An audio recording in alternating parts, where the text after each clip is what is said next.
Kubo bercerita ke media, teriakan mereka mengerikan. Awal mental Kubo terbentuk, fans Indo kembali viral setelah dengar cerita Kubo. Laga Indonesia melawan Jepang akan segera berlangsung di Gelora Bung Karno. Laga yang harus dimenangkan Indonesia jika ingin lolos mutlak ke Piala Dunia dan menemani Jepang di peringkat kedua. Walau terdengar susah karena Jepang sejauh ini memang belum terkalahkan sekalipun, entah itu bermain kandang ataupun tandang. Namun jika melihat peluang yang ada untuk timnas Indonesia menang, pastinya tak mustahil, karena Jaija serta kolega akan mendapatkan dukungan dari puluhan ribu supporter yang akan memenuhi Gelora Bung Karno.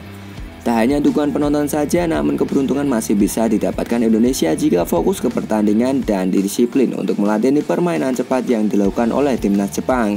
Dan bisa dikatakan laga inilah yang akan jadi pembuktian semua pemain untuk membuktikan kelayakan Indonesia bisa lolos ke Piala Dunia.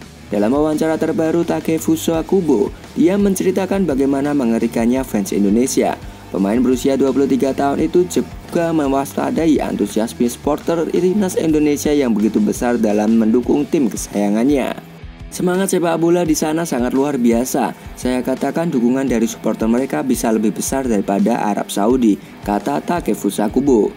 Kubo juga bercerita bahwa fans Indonesia sangat luar biasa. Teriakan selama di pertandingan sangat menggelegar dan mampu menjatuhkan fokus pemain. Bahkan mental Kubo terbentuk juga saat bertemu Indonesia di kelompok umur kala itu. Kubo juga memperingatkan skuadnya untuk tetap fokus ke pertandingan.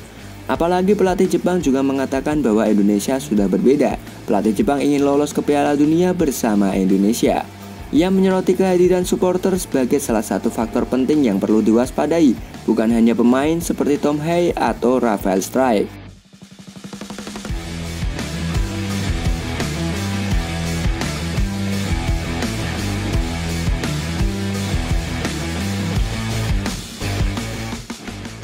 Moriyasu percaya bahwa timnas Indonesia memiliki modal besar saat menjamu Jepang dalam lanjutan grup C putaran ketiga kualifikasi Piala Dunia 2026 zona Asia. Ia mencatatkan potensi dukungan massal dari supporter di Stadion Utama Gelora Bung Karno, Senayan, Jakarta yang diberikan akan dihadiri oleh 60.000 hingga 80.000 orang. Melihat kualifikasi sebelumnya, supporter akan menjadi pemain ke-12 yang signifikan, ungkap Moriyasu seperti dikutip dari Nikkan Sports. Ini akan menjadi pertandingan yang sangat sulit, tambahnya. Laga ini juga menjadi kesempatan bagi Jepang untuk bangkit setelah hasil imbang 1-1 melawan Australia pada matchday keempat grup C. Moriyasu merasa hasil tersebut tidak memuaskan, terutama setelah kemenangan sebelumnya 2-0 atas Arab Saudi. Ia menekankan bahwa timnya seharusnya bisa tampil lebih baik dan mencetak lebih banyak gol, terutama dengan satu pergantian pemain yang tersisa.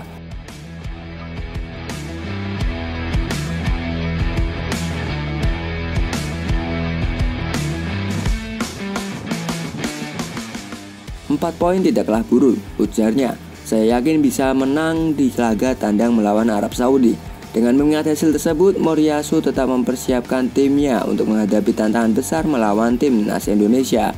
Tentu Indonesia harus tahu bahwa kita bangsa yang besar, bangsa yang sudah tak bisa diremehkan negara manapun lagi. Dan kabar mengejutkan juga datang dari Belanda tentang siapa lagi pemain yang akan diberikan kesempatan oleh PSSI untuk diproses naturalisasinya. Awalnya media Belanda Football Premier membahas nama-nama pemain yang berpotensi gabung skuad Garuda. Ryan Flamingo termasuk dalam daftar tersebut. Kendati masih diandalkan oleh timnas Belanda U21, pemain PSV Eindhoven ini disebutkan masih bisa berpindah ke Indonesia atau Suriname. Kami memiliki 2 pemain timnas Belanda U21 yang masih diizinkan membela Indonesia. Ya, kami berbicara soal Ryan Flamingo. Ryan Flamingo mungkin berpindah kewarganegaraan ke Indonesia atau Suriname. Ia tampil bagus di PSV dan sangat potensial, ujar Danny Van Laar di Senior Football Premier.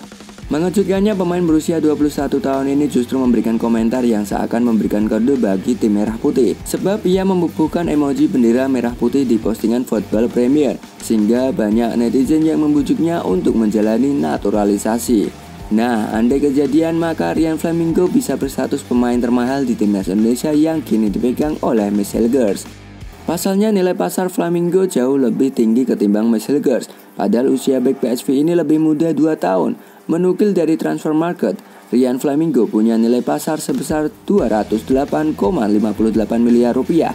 Di sisi lain, Masilgers adalah 173,82 miliar rupiah.